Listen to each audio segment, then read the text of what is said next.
सबसे मुश्किल बैटल दुनिया से नहीं होती। वो बैटल होती है खुद से। कभी नोटिस किया है, कभी कभी हम लाइफ में वही चीज डिस्ट्रॉय कर देते हैं जो हम सबसे ज्यादा चाहते हैं। हम सक्सेस चाहते हैं लेकिन प्रोकास्टिनेट करते हैं। हम पीस चाहते हैं लेकिन ओवर थिंकिंग नहीं छोड़ते। हम लव चाहते हैं लेकिन ट्रस्ट करने से डर लगता है। और फिर हम सोचते हैं, ये मेरे साथ ही क्यों होता है। लेकिन शायद प्रॉब्लम दुनिया नहीं है, शायद माउंटेन हम खुद हैं। और इसी बात को डीपली एक्सप्लेन करती है book the mountain is you by Brianna Wiest. ये बुक सिर्फ सेल्फ हेल्प नहीं है, ये बुक एक मिरर है। एक ऐसा मिरर जो हमें हमारी हिडन हैबिट्स, हमारे इमोशनल वुंड्स और सेल्फ सबोटाज दिखाता है। और हो सकता है इस वीडियो के बाद आप अपनी लाइफ को कंप्लीटली डिफरेंट नजरिए से देखना स्टार्ट कर दो। तो वीडियो को एंड तक जरूर देखना, क्योंकि हो सकता है जो माउंटेन आपको रोक रहा है वो बाहर नहीं, अंदर हो। सेल्फ सबोटाज का मतलब ये नहीं होता कि आप जानबूझकर खुद को हर्ट करना चाहते हो, बल्कि आपका माइंड आपको प्रोटेक्ट करने की कोशिश करता है।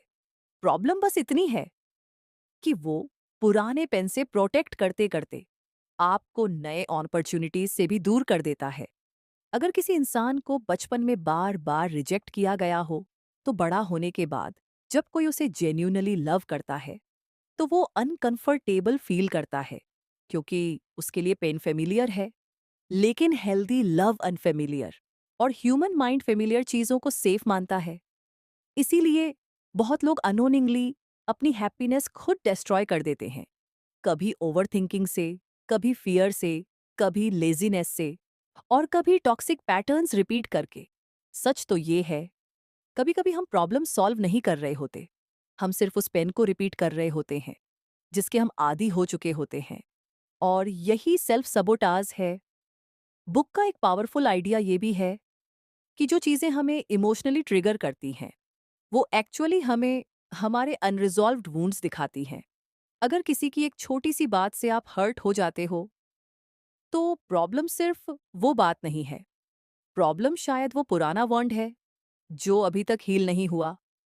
और हम अक्सर क्या करते हैं, हम डिस्ट्रैक्शन यूज करते हैं।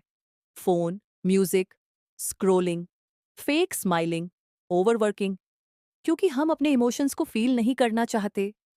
लेकिन हीलिंग तब स्टार्ट होती है जब आप भागना बंद कर देते हो, जब आप फाइनली रुककर अपने इमोशंस को समझना स्टार्ट करते हो। तब ट्रांसफॉर्मेशन शुरू होता है, क्योंकि पेन एनिमी नहीं होता, कभी कभी पेन डायरेक्शन होता है। ऑथर कहती हैं, आप लेजी नहीं हो, आप इमोशनली एग्जॉस्टेड हो। कभी कभी बॉडी टायर्ड नहीं होती, माइंड टायर्ड होता है। Constant comparison, fear of failure, fear of judgement, over thinking, ये सब स्लोली इंसान की एनर्जी कंज्यूम करते रहते हैं। और फिर एक पॉइंट आता है जब सिंपल काम भी इम्पॉसिबल लगने लगते हैं। लेकिन दुनिया क्या कहती है, बस डिसिप्लिन लाओ। पर ट्रुथ ये है, डिसिप्लिन तब तक डिफिकल्ट लगेगा जब तक आपका इनर कैओस हील नहीं होता। क्योंकि अगर अंदर इमोशनल स्टॉर्म चल रहा हो तो बाहर कंसिस्टेंसी मेंटेन करना बहुत हार्ड होता है। बुक के अकॉर्डिंग ह्यूमन बीइंग्स हैप्पीनेस से ज्यादा फेमिलियरिटी चूज करते हैं। इसका मतलब अगर सैडनेस फेमिलियर है तो माइंड सैडनेस को ही नॉर्मल बना देता है। इसीलिए बहुत लोग टॉक्सिक रिलेशनशिप्स में रुकते हैं, इसीलिए लोग अपने ड्रीम्स डिले करते रहते हैं, इसीलिए लोग चेंज से डरते हैं, क्योंकि अननोन स्केरी लगता है। लेकिन सच ये है, आपकी नई लाइफ आपके कंफर्ट जोन के बाहर वेट कर रही है। ग्रोथ अनकंफर्टेबल होती है, हीलिंग अनकंफर्टेबल होती है, चेंजिंग हैबिट्स अनकंफर्टेबल होता है।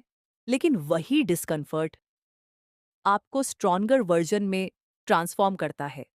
माउंटेन क्लाइंब करते वक्त पेन होता है, लेकिन पीक पर पहुंचने के बाद पर्सपेक्टिव कंप्लीटली चेंज हो जाता है। ब्रियाना वीस्ट कहती हैं, रियल ट्रांसफॉर्मेशन तब स्टार्ट होता है जब आप सिर्फ गोल्स नहीं, अपनी आइडेंटिटी चेंज करते हो।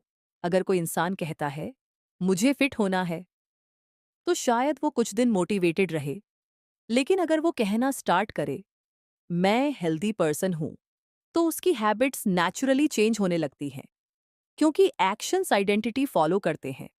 आप जो रिपीट करते हो, वो इवेंचुअली आप बन जाते हो। कभी कभी ग्रोथ का मतलब कुछ नया पाना नहीं होता। कभी कभी ग्रोथ का मतलब होता है पुरानी चीजें छोड़ना, पुरानी आइडेंटिटी, पुरानी गिल्ट, पुराने फियर्स, पुराने अटैचमेंट्स। लेकिन लेटिंग को डिफिकल्ट होता है, क्योंकि हम इमोशनल मेमोरीज से अटैच हो जाते हैं। हम उन लोगों को भी होल्ड करते रहते हैं जो हमें हर्ट कर चुके होते हैं, क्योंकि माइंड होप को रियलिटी से ज्यादा टाइटली पकड़ता है। लेकिन आप हर चीज को फोर्स नहीं कर सकते।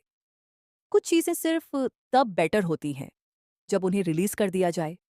और शायद रियल पीस तब आती है जब हम कंट्रोल छोड़ देते हैं। द माउंटेन इज यू हमें एक बहुत इंपॉर्टेंट ट्रुथ सिखाती है। आपकी लाइफ का बिगेस्ट ऑब्स्टिकल शायद दुनिया नहीं है। वो फियर हो सकता है जो आपके अंदर है, वो पेन हो सकता है जो आपने हाइड किया हुआ है, वो वर्जन हो सकता है जो चेंज होने से डर रहा है। लेकिन अच्छी बात यह है, अगर माउंटेन आप खुद हो, तो उस माउंटेन को क्लाइंब भी आप ही कर सकते हो, स्लोली, स्टेप बाय स्टेप। और एक दिन शायद आप रियलाइज करोगे कि जिस पेन ने आपको ऑलमोस्ट तोड़ दिया था, उसी पेन ने आपको स्ट्रॉन्गेस्ट भी बनाया। सो अगर आप अभी स्ट्रगल कर रहे हो, तो खुद से हेट मत करो। मे बी आप फेल नहीं हो रहे, मे बी आप ट्रांसफॉर्म हो रहे हो। और शायद ये माउंटेन आपको रोकने के लिए नहीं आया। शायद ये माउंटेन आपको वो इंसान बनाने आया है जो आप बनने वाले हो।